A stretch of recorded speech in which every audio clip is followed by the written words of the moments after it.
Hi, hello, and welcome to my channel. This video is about where the jumpsuit came from. I've been wanting to do this video for a while. Within the last year or so, I've noticed the comeback of the jumpsuit. It's one of those garments that go in and out of style, so I wondered what's its history and how did it come to be.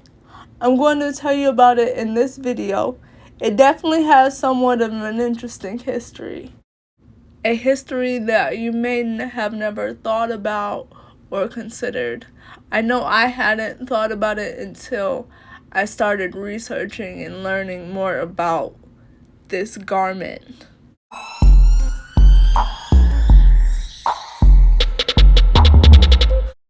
Let's start with its name, which is pretty obvious once you are aware of its original purpose, and it actually makes a lot of sense. So the jumpsuit was originally created for those who work in aerospace, both skydivers and those within the military, specifically related to aviation.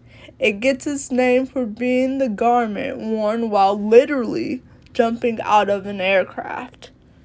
In the beginning, the jumpsuit was about functionality, not fashion. Now, in the 1920s and 30s, the jumpsuit was a part of beachwear exclusively, so not a part of everyday wear.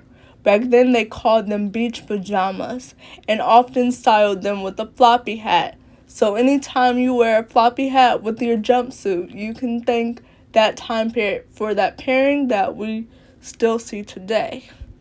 In the 1920s and 30s, women were seen wearing dresses. This is what was deemed as acceptable during the time. So it's interesting to know that beach pajamas were also something that was acceptable in society. One article I read gave a possible reason for this. I read their acceptability could have been due to the garment silhouette. The wider leg of the garment gave an illusion of a dress. Speaking of the pant leg, it started off wide and got more narrow over time.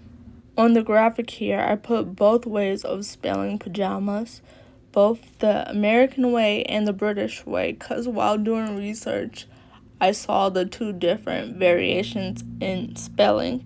So if you want to look up what they looked like during that time period, that will help you out. Elsa Schiaparelli is a designer known for bringing the jumpsuit into high fashion. Her design was made from green silk with large pockets. It's said that her work rivals Chanel.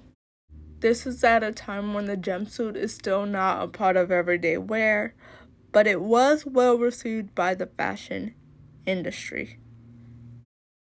Another designer to be aware of regarding the jumpsuit is Vera Maxwell. She created a jumpsuit which kept both fashion and function in mind.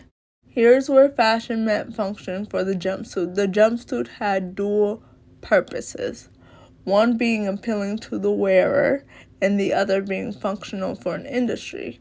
I'm going to touch a little on both of these aspects.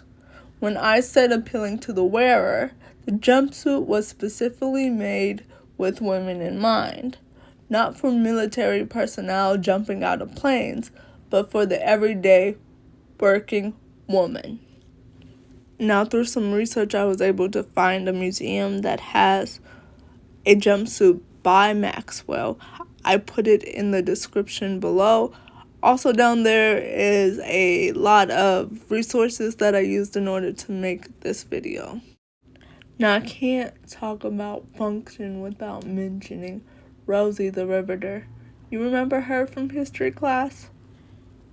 She was part of the campaign which encouraged women to join the workforce during WW2. Well, there's a tie to the jumpsuit there. This tied to the functionality aspect, and Rosie was an aha moment for me. I had never even considered this. It had never even crossed my mind. This is the time in history where women were entering the industrial workforce while soldiers were away at war. They were doing things they had never done before. And during that time, women typically wore dresses. To avoid the dress getting caught on things like machinery or any other kind of hazard, they wore the jumpsuit. And not any jumpsuit. From what I can tell, they wore Maxwell's jumpsuit. Rosie also looks like she's wearing Maxwell's design. In that case, Rosie the Riveter is not only a symbol of women empowerment, but a symbol of innovation within women's wear. Although Rosie the Riveter was a fictional character, the people behind the inspiration were real. Rosalind P. Walter was the inspiration behind the 1943 song. She was a riveter that worked on fighter planes in Connecticut. Naomi Parker Farley was the inspiration behind the famous promotional poster.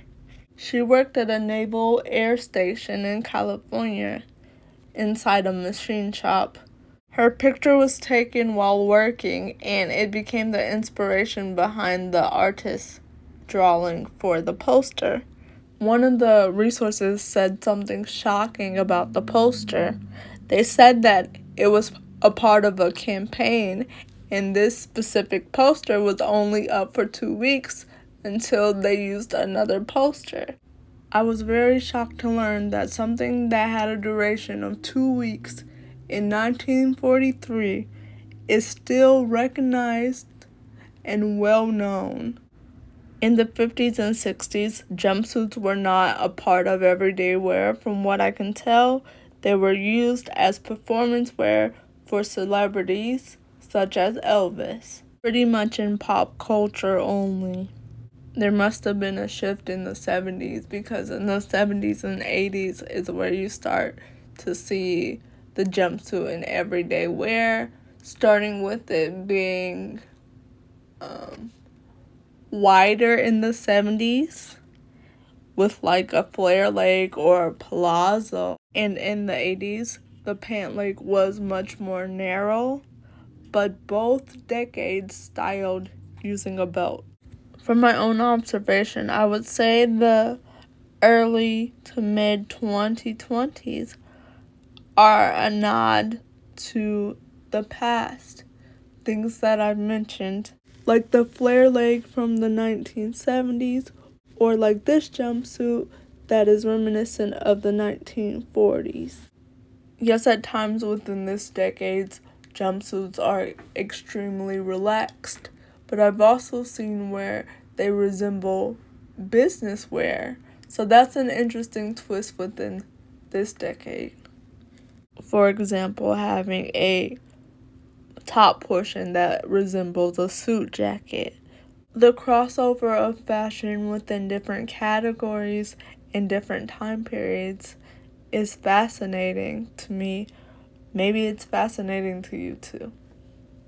I believe the jumpsuit, like other fashion items, will go in and out of being on trend as time progresses.